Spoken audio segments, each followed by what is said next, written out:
and recognition among India's most influential young leaders. Currently serving as the working president of Bharat Rashtra Samiti, Shri KTR continues to champion forward-thinking governance and transformative public service. With great respect and honor, we invite a visionary leader, a true architect of progress, Shri KT Ramarao Garu, to address the esteemed gathering.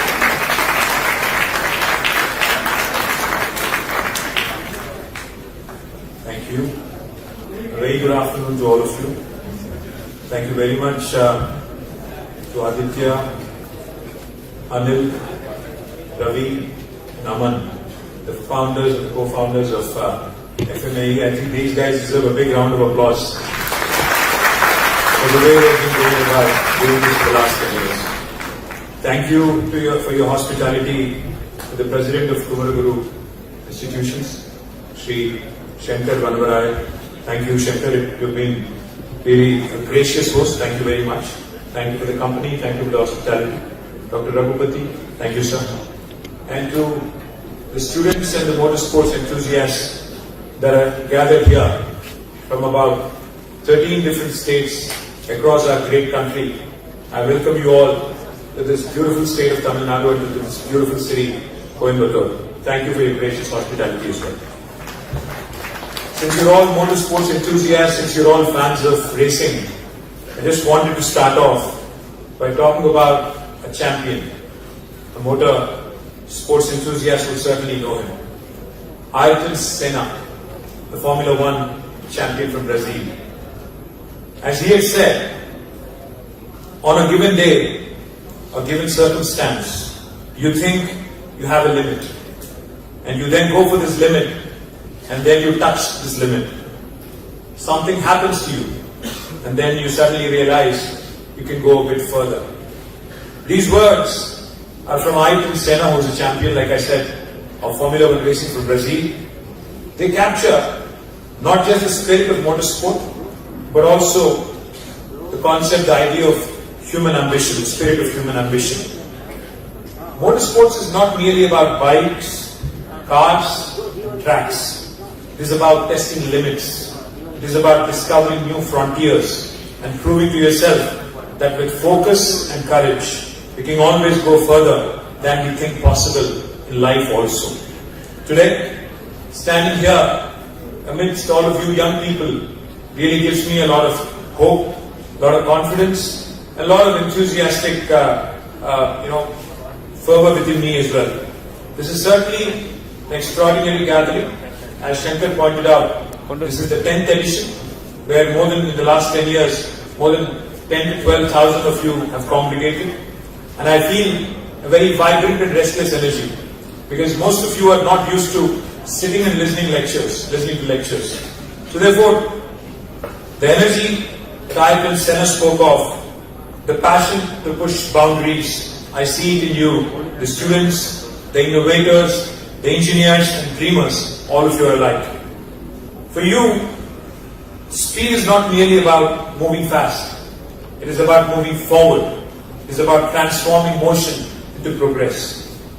During my time as a minister for about 10 years in Telangana, I represented multiple departments including technology and industries, commerce, urban development, etc.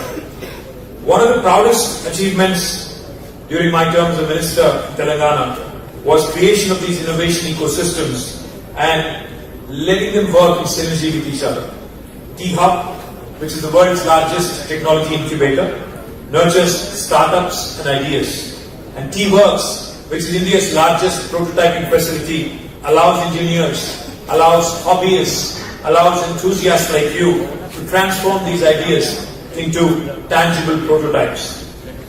T-Works and T-Hub stand shoulder to shoulder because vision demands that incubation and prototyping be just a heartbeat apart.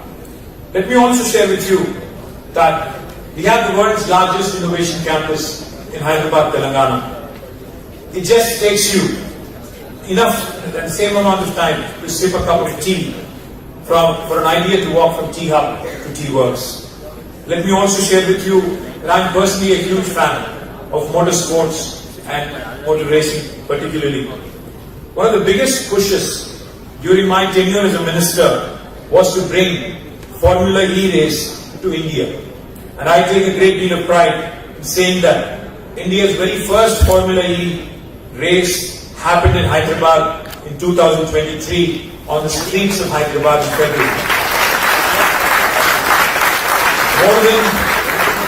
More than 25,000 people showed up, not just as a spectacle, but as a statement that India is ready for electric mobility, global races, and to ensure cutting-edge technology is leveraged for the benefit of greater good. The response was overwhelming. Citizens embraced it, industries aligned, and enthusiasts cheered. We also made sure that we used that entire time as a mobility week during the race. We used that entire week, just like how you are conducting this race here, over a period of 6 days. We spread that event over 7 days, called it Mobility Week. We announced several investments that came in, from Hyundai Mobis to Mahindra Automobiles, which was also getting into electric vehicles in a big way. And also, Amar Raja will set up one of the largest gigafactories with about 9,500 crores of investment. So not only was it about racing, where you have innovation, where you have research, where you also have incubation and manufacturing, all happening in 3 different clusters as part of Telangana Mobility Valley.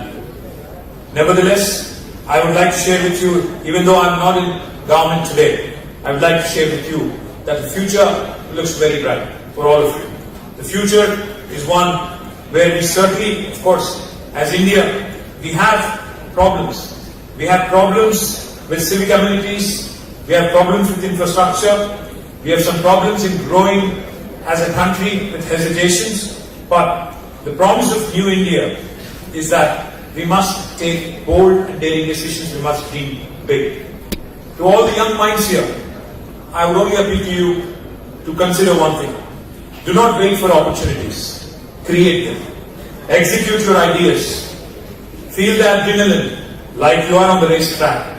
Every turn, every risk, every push matters because you only have one life to live. Better live it up and make sure that it counts. Let me also share one thing with you. You are a very restless generation.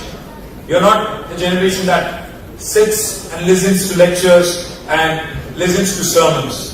Let me tell you, as a restless young bunch, you need to start questioning more and more often.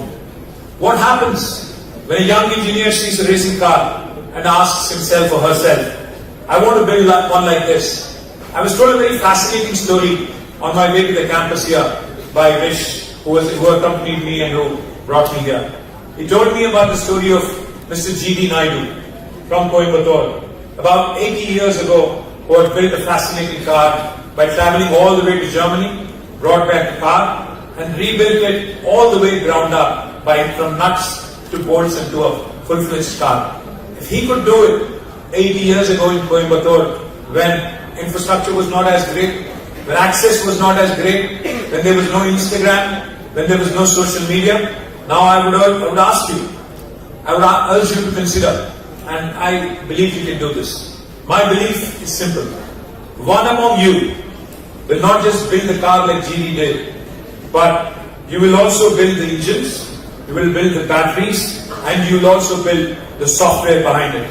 Why not imagine that the next Tesla should come from Coimbatore or Toothukudi, or the next BYD should come from Hyderabad or Vijayawada? Why not? You have to dream, you have to think big. And I would also ask you to consider one thing. It's easy to be a job seeker. It's very easy to graduate, go get a job, and live life in a quiet lane. Do you want to live your life in a quiet lane, or do you want to live your life in a fast lane? It's something that you will have to decide. You could be a job seeker, or you could be a job creator for the rest of you. Once you start dreaming big, you'll often be surprised by your own potential. It is a privilege, certainly for me, to stand among you, because you are the architects of New India. When I call you the New India, it is not just about the demographic dividend, as we already have an advantage with, but I'm quite bullish on the aspirations, the hunger that you guys show. While we were coming here, we were having a quiet conversation, myself, Shankar, and a few friends. They were telling me very quietly that People from metros like Chennai, Hyderabad, Bangalore, Kolkata, Mumbai versus kids from tier 2 towns. Could be Coimbatore, could be Warangal, could be smaller towns in India. My friends when we were having a conversation, they were sharing with me that students and kids from tier 2 towns and tier 3 towns have more fire in their belly. And I am a sincere believer that those kids are going to change the world because they really have the passion, they really have the hunger, they really have the fire in the belly. This new India will not just come from metros and places where you are entitled.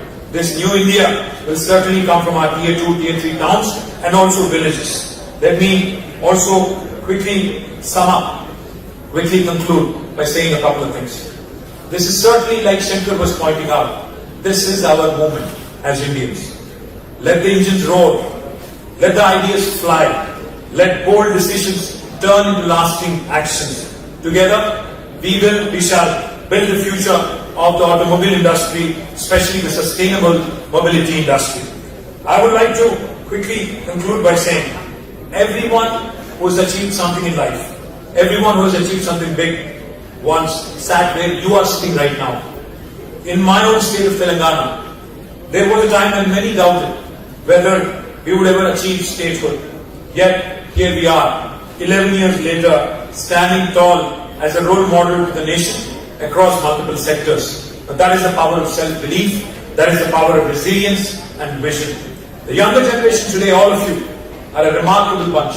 You're more confident, you're well-informed, you're supremely decisive when it comes to taking decisions. So my message to you is very, very simple.